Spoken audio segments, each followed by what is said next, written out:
Trick Tower, ang lugar na ikatlong pagsusulit ng Hunter exams. Dapat marating ng mga aplikante ang pinakaunang palapag sa loob ng 72 oras. Ngunit kinailangan ni Nagon na manatili sa isang kwarto sa loob ng tore ng 50 oras. Samantalang,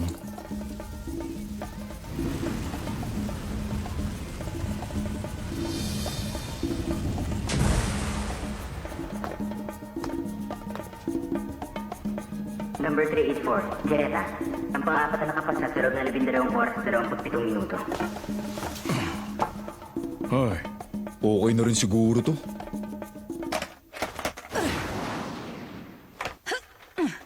Hindi ka dapat mag-alangan sa unang hakbang kundi masasaktan ka. Okay. Grabe ka, hindi ba pagkatapos natin maubos ang 50 oras natin dito, mga 9 na oras na lang ang matitira sa time limit natin? Oo, mga ganun nga. Sobra-sobra na ang oras na yun para makalabas tayo dito, hindi ba? Mali. Ano ka mo? May magandang dahilan kaya nila tayo binigay ng 72 oras para sa exam na to. Dinisenyo ang bawat palapag para sa laing maigi ang mga aplikante hanggang sa umabot na lang sa kalahati ang bilang nila. Kung inaakala mo magiging ganong kadali lang ang lampasan ng mga patibong na yon, patunay lang yun na hindi ka lang baguhan kundi isa ring ignorante. Siyempre, nakadepende pa rin sa hirap ng mga natitirang pagsubok ang pag-asa nating makatapos sa loob ng kulang-kulang 10 oras. Oo, mukhang tama ka nga. At kung may kagrupo kang pabigat na simpleng larong Jack and Poy lang, hindi pa maipanalo, lalong wala ng pag-asa. Kanina ka pa, ha? Biruin mo, pinatalo niya ang buong grupo para lang maka-good time sa chicks, tapos namili pa siya ng larong hindi naman pala niya kayang ipanalo. Nangaano ka na, ha? Kala mo kung sino ka magaling magsalita dyan, duwag ka din naman! Wag! Sumo na ako! Oo, maaaring totoo nga sumuko ako doon sa laban. Pero isang segundo lang ng oras natin ang nasayang. Ikaw, hindi ka lang natalo sa laban. Mahigit pa sa 50 oras ng time limit ng grupo ang inaksaya mo. Matuto ka naman sanang umako ng pagkakamali. Isa pa, anong klaseng hunter bang palpak sa pagsusugal? Wala pa ako naririnig na ganun. Tumahimik ka! Anong alam mo? Niyahay mo nga maging hunter eh! Nakikialam ka lang sa iba para manggulo! Yun lang ang alam mong gawin! Tama yun, at garantisadong hindi ko na ngayon patatahimikin ang konsensya mo hanggang matapos ang exams. Kayo! Anong ginagawa nyo, ha? Pasensya na. Kita nyo naman napakaliit ng kwartong to. Huwag kayong mag-skateboard dito. Ah,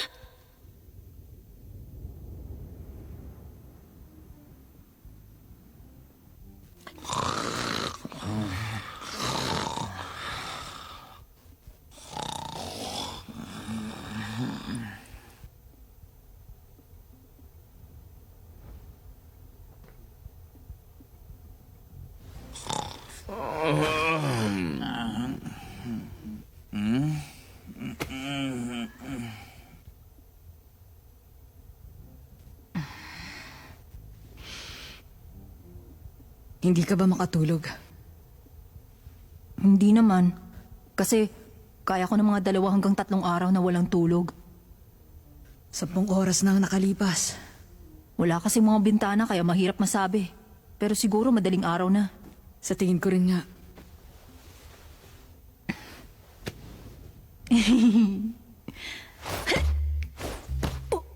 Oh?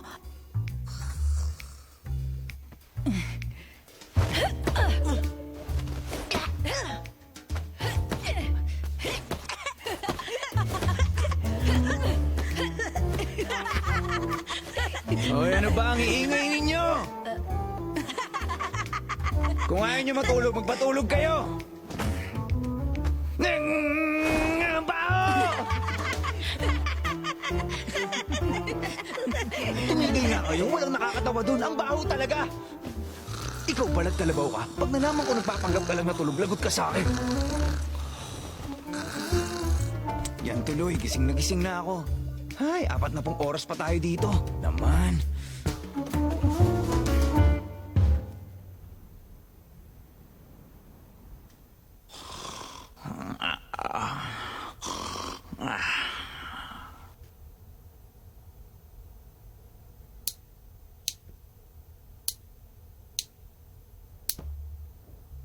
Di ba, maglalagay ka lang ng pain sa dulo ng kawit na to at makakapangisda ka na?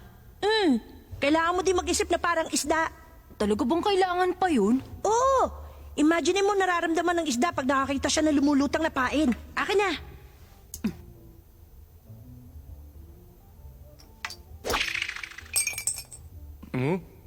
Oh, Ang galing! Ako naman, pasubok! Ganito ba dapat? Asintado! Hintay, hindi pa ako tapos. Oy, ano ba ginagawa nyo, ha? Ano ba? Ang laki ng huli ko! Oo nga! Oy, mapupunit ang pantalon ko! Tama na sabi! Ang laking galunggong nun. Oo nga! Ganun, galunggong pala, ha? Mukha ba akong isda? Itong si Manong talaga ang pikon. Di ka naman namin iihawin at kakainin eh. Huwag nyo nga akong isama sa laro ninyo! Ang hilig nyo mang stormo ng mga natutulog, ah!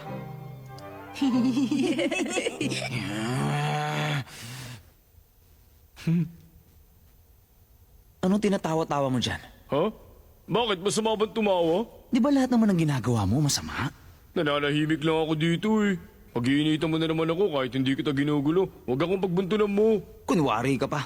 Alam kong kahit tulog ka pa, hindi ka mapagkakatiwalaan. Pareho lang tayo.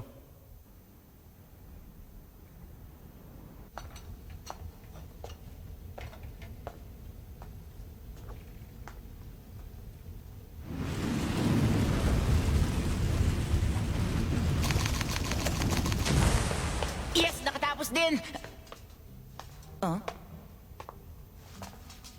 Number 53, Pokel. At number 371, Ghost. Sabi na nakarating at nakatapos sa loob ng 30 oras at 4 na minuto. Kainis? Uy, Tatang, tandaan nyo kapag nagtabla, ang may mas mababang numero ang mas angat. Napakahusay siguro nitong 3 aplikanteng nauna dito. Gusto ko silang makalaban sa inaharap.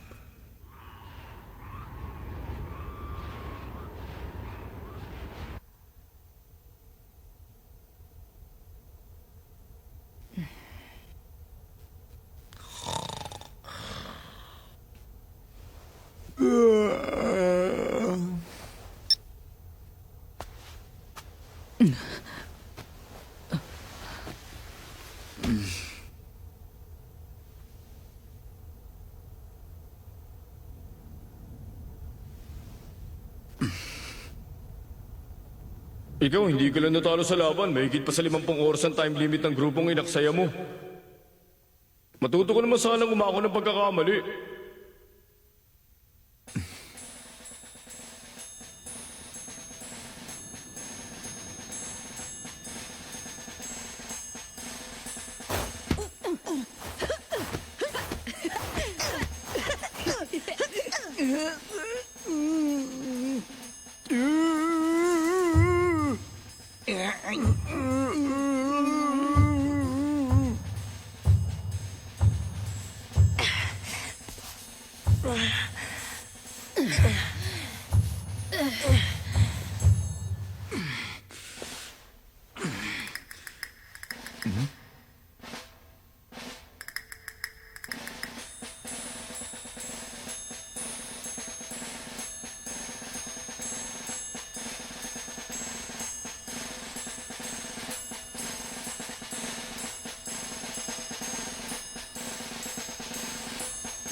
Isang oras pa.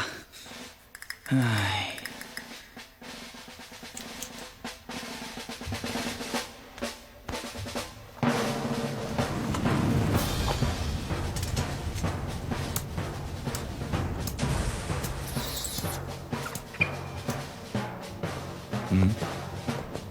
Number 118, Somi. Ang panlabing 3 nakapasa sa loob ng 61 oras at 54 na minuto. 10 oras pa tayo maghihintay. Napaaga yata ako masyado ng pagdating eh.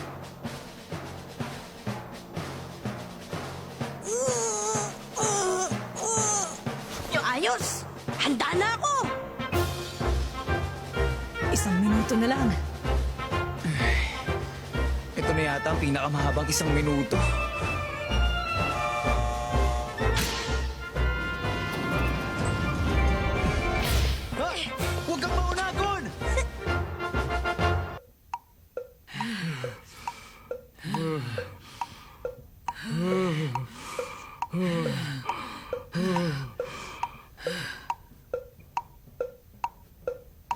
40 minutos na takbo at dito pa rin ang bagsak natin.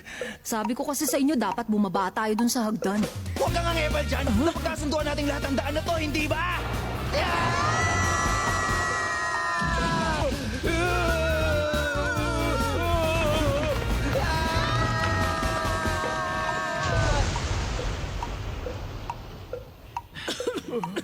Ano ba yan? Puro alikabok ng damit ko.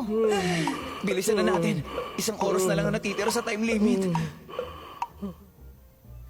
Kailangan pa ba pagbutuhan kung bubuksan natin ang pinto o hindi? Siyempre, kailangan natin makatuloy kaya gusto natin bumukas yung pinto.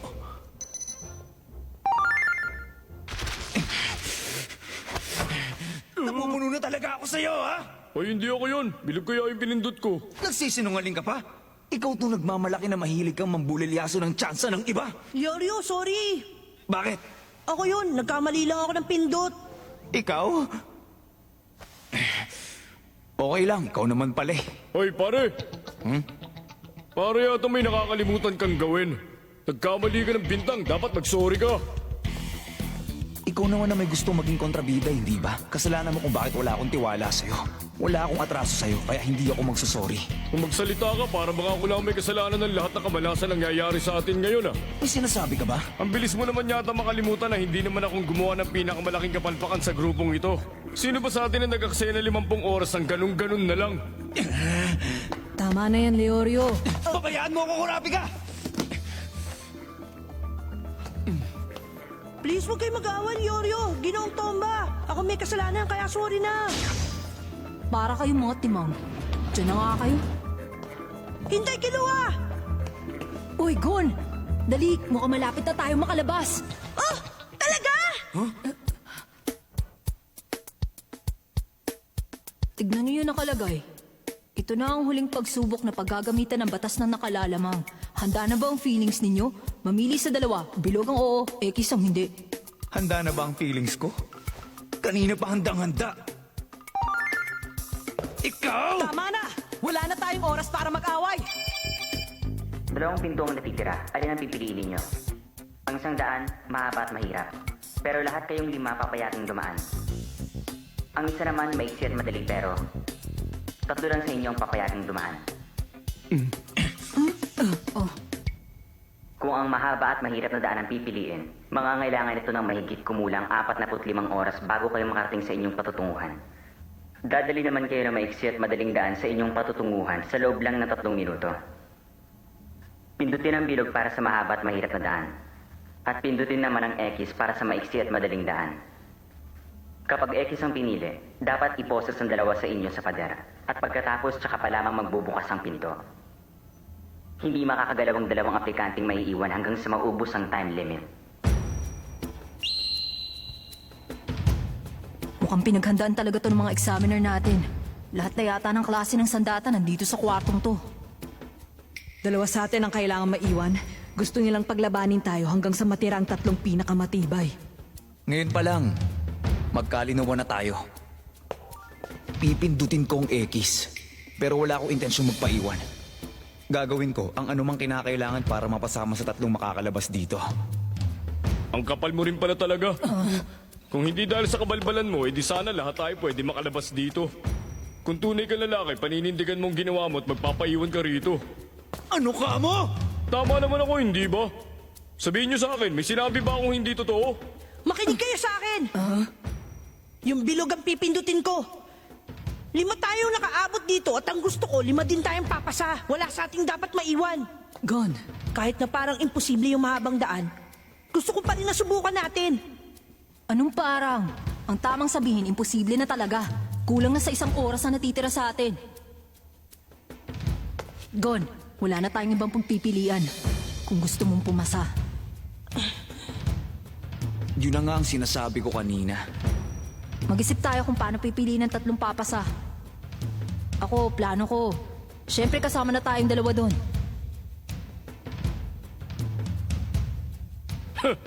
Nakaabot na ako ng ganito kalayo. Siyempre, hindi ako magpapaiwan na lang basta. Sorry na lang, pero uuna ako na kayo. talaga bang kailangan maglabang kaming magkakaibigan para lang may makapasa? Walang yakatomba! larong to walang kaibigan at lalong walang hiya-hiya! Tingnan natin ngayon! Tumigil na kayong dalawa! Tama na! Alam ko, magagawa natin ito ng paraan! Ang gulang mo! Saka pa lang tayo dapat maglaban pagkatapos natin makapili ng daan! Ang bagal nyo kasi magpasya! Kung gano'n, makikita mo din ang hinahanap mo! Titiyakin kong ikaw ang maiiwan! Mukhang wala na tayong magagawa kundi ang lumaban. Anong magagawa ko?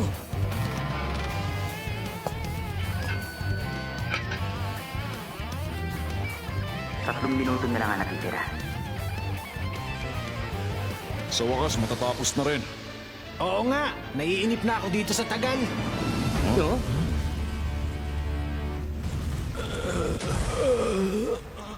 Nakaabot din ako.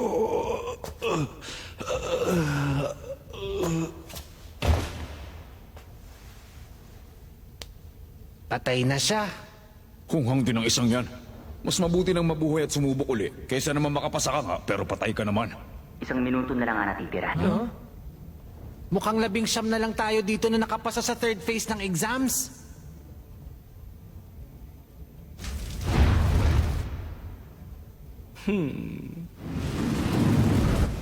Ano?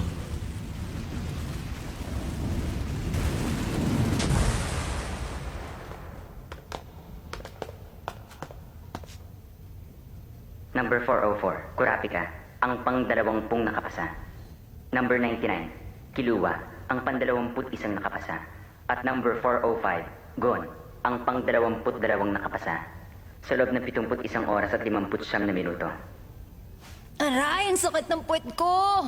Hindi ko inaasahan na matarik na padulasan pala'y nasa maiksi at mabilis na daan.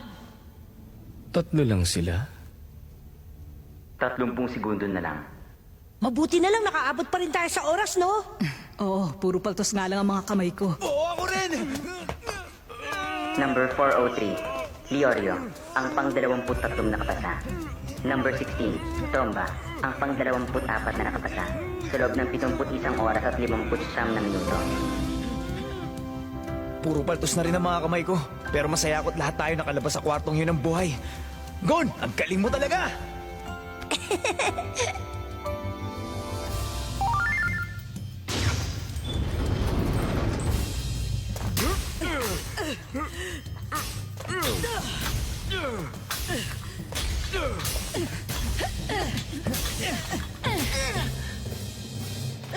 Pinili natin ang mahaba at mahirap na daan. Tapos binutas natin yung pader para makapuslit sa maiksi at madaling daan. Di ako mga paniwala. Buti na lang naisip mo yan kahit nagkakagulo. Nakita ko kasing pwede natin gamitin yung mga sandata para sirain yung pader. Yun nga lang, inabot tayo ng lampas 50 minuto. Sa gitna ng kaguluhan, nagawa niya pa rin makapag-isip ng magandang solusyon kahit imposible na lahat ng ibang pagpipilian. Yun ang dahilan, kaya talagang natatangi siya. Tapos na ang 3 bahagi ng Hunter exams. 25 aplikante ang nakapasa, kabilang na ang isang namatay.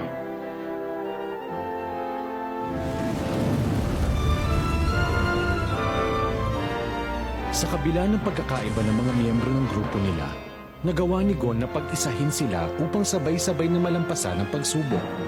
Subalit, hanggang saan ang pagkakaisa nilang yun?